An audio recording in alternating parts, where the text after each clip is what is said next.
Наскоро ќе се објави меѓународниот тендер за изградба на регионалната депонија во општина Свети Николе и 6 претоварни станици во источниот и североисточниот плански регион.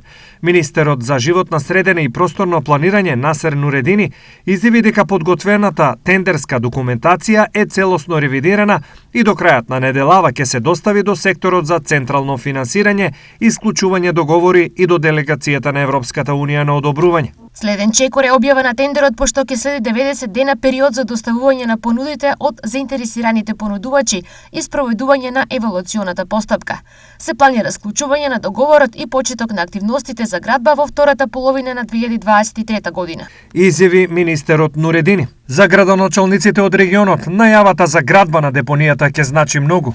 Тоа ќе значи чист воздух, поздрава средина, не палење на депониите кои што го имаме секојдневно и самите знаете и гледате дека на ниво на цела држава ни горат депонии по неколку години, кои што тешко се санира, така да за нас ќе биде во секој случај позитивно, како за нас градоначалниците и властите, така и за самите граѓани.